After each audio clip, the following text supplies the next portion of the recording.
Microsoft விண்டோஸில் VLC பிளேயர்ன்றது ஒரு multimedia player. இதை வச்சு நம்ம மூவிஸ், வீடியோஸ், மியூசிக்ஸ், MP3 மியூசிக்ஸுங்களை நம்ம வந்து ஓப்பன் பண்ணிக்கலாம். இதில் நிறைய ஃபார்மேஷன் ஆஃப் மல்டிமீடியாஸுடைய பிளேயிங் டெஃபினேஷன்ஸ் இதில் இருக்குது. அதனால் இது ரொம்ப கன்வீனியண்ட்டாக இருக்கும். இது எப்படி ஓப்பன் பண்ணுறதுன்னு பார்க்கலாம். இன்டர்நெட் ப்ரௌசரை ஓப்பன் பண்ணிக்கங்க. அதில் நிறைய ஃப்ரீ சாஃப்ட்வேர்ஸ் ப்ரொவைடிங் வெப்சைட்ஸ் இருக்குது. அதில் நம்ம விஎல்சி பிளேயரை எடுத்துக்கலாம். இந்த விஎல்சி பிளேயரை எடுக்கிறதுக்கு நான் சஜஸ்ட் பண்ணக்கூடிய சில வெப்சைட்டுங்களில் ஒன்று filehippo.com.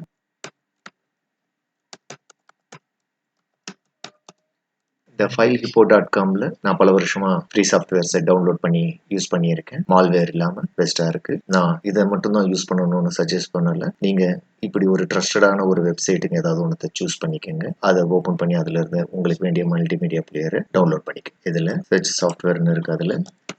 இதில் விஎல்சி பிளேயர் அப்படின்னு டைப் பண்ணிக்கோங்க. ஸோ FileHippo ஓப்பன் பண்ணிங்கன்னா ஜஸ்ட் ஸ்க்ரால் டவுன் பண்ணுங்கள். பாப்புலர் அப்படின்னு சொல்லிட்டு அதுக்குள்ளேயே வந்து நம்மளுக்கு வேண்டிய சாஃப்ட்வேர்ஸ், ஃப்ரீ சாஃப்ட்வேர்ஸ் அவைலபிலிட்டி எல்லாமே காட்டும். அதில் விஎல்சி மீடியா பிளேயர்னு அதை கிளிக் பண்ணிக்கோங்க. இந்த VLC media player 64 bit windows 3.0.12ன்னு சொல்லியிருக்கு. இது டவுன்லோட் லேட்டஸ்ட் வெர்ஷன் ஃபார் விண்டோஸ்ன்னு கிளிக் பண்ணிங்கன்னா உங்களுடைய ஆப்ரேட்டிங் சிஸ்டம்க்கு தகுந்த மாதிரி அது 32 பிட்டா இல்லை 64 பிட்டான்னு அதுவே ஐடென்டிஃபை பண்ணிக்கும். என்னுடைய operating system 64 bit operating system. So அதுக்கு உகந்ததை அதுவே ஆட்டோமேட்டிக்காக செலக்ட் பண்ணிக்கும். டவுன்லோட் ப்ராசஸ் ஸ்டார்ட் பண்ணிடுச்சு. டவுன்லோட் ஆகிக்கிட்டு இருக்கு. இது வந்து எக்ஸிக்யூட்டிவ் ஃபைல்.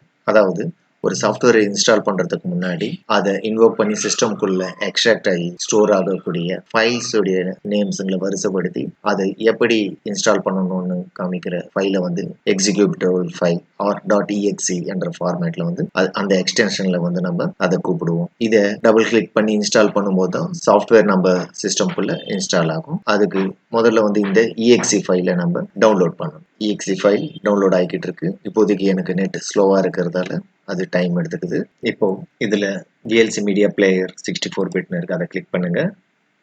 ஆட்ஸ் வந்தால் க்ளோஸ் பண்ணிக்கோங்க. VLC media player 64 bit for windows 3.0.12ன்னு இருக்குது. இது டிஃபால்ட் ஆப்ரேட்டிங் சிஸ்டம் என்ன பிட் வெர்ஷன்னு பார்த்து அந்த பிட்டுக்குரிய லேட்டஸ்ட் அப்டேட்டட் சாஃப்ட்வேர் exe ஃபைலை நமக்கு ப்ரொவைட் பண்ணும். அதாவது வேறு ஒன்றும் இல்லை, நம்மளுடைய சிஸ்டம் ஆப்ரேட்டிங் சிஸ்டம் ரெண்டு ரகமாக இருக்கும். 32 bit operating system, 64 bit operating system. அதை டிஃபால்ட்டாக நம்ம டவுன்லோட் பண்ணும்போதே ப்ரௌசர்லேருந்து ஓப்பன் பண்ணும்போதே நம்மளுடைய ஆப்ரேட்டிங் சிஸ்டம் பிட் வெர்ஷனை தெரிஞ்சுக்கிட்டு அதுக்கேற்ற மாதிரி சாஃப்ட்வேர் அப்டேட்டட் லிஸ்ட்டை கொடுக்கும். அதில் லேட்டஸ்ட் அப்டேட்டட் சாஃப்ட்வேர் எதுவும் அதை இந்த கீக்கு லிங்க் பண்ணியிருப்பாங்க. இதை கிளிக் பண்ணுங்க. இப்போ அதனுடைய டவுன்லோட் ப்ராசஸ் ஸ்டார்ட் ஆகும். இப்படி இந்த media player exe file download ஆகும்.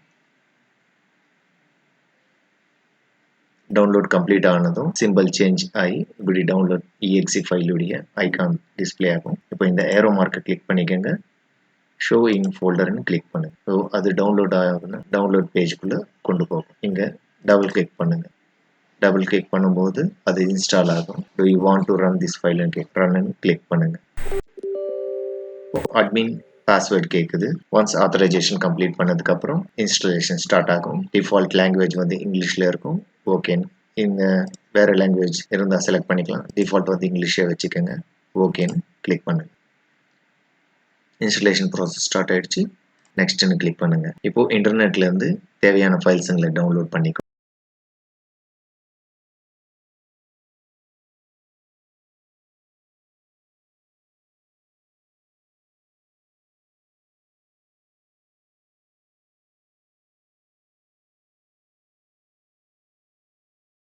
தேங்க்யூ ஃபார் டவுன்லோடிங்னு சொல்லியிருக்கு. விஎல்சி மீடியா பிளேயர் அதை ரன் பண்ணுறோம். இதில் நெக்ஸ்ட்னு கொடுங்க.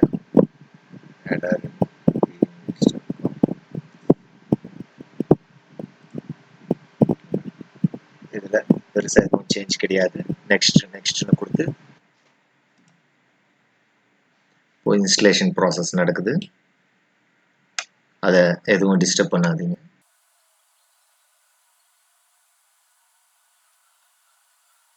இன்ஸ்டலேஷன் கம்ப்ளீட் ஆகிடுச்சு. ஃபினிஷ் பட்டன் ப்ரெஸ் பண்ணுங்கள். விஎல்சி மீடியா பிளேயர் ஓப்பன் ஆகிடுச்சு. ஸோ இப்படி தான் ஃப்ரெண்ட்ஸ் விஎல்சி மீடியா பிளேயரை நம்ம சிஸ்டம்குள்ளே இன்ஸ்டால் பண்ணுவோம். இதையே நம்ம சாங்ஸ் ப்ளே பண்ணவும் MP3 பிளேயராக இதை யூஸ் பண்ணலாம். வினாப் மாதிரி இதுவும் ஒரு ஃபேமஸான ஒரு மல்டிமீடியா பிளேயர். ஃபர்தராக விண்டோஸ் சம்மந்தப்பட்ட சாஃப்ட்வேர்ஸ் இன்ஸ்டலேஷன்ஸ், நிறைய சாஃப்ட்வேருடைய ஆப்ரேஷன்ஸுங்க, விண்டோஸை பற்றி நிறைய விஷயங்களை தெரிஞ்சுக்கலாம் ஃப்ரெண்ட்ஸ். பாய், ஜெய் ஹிந்த்.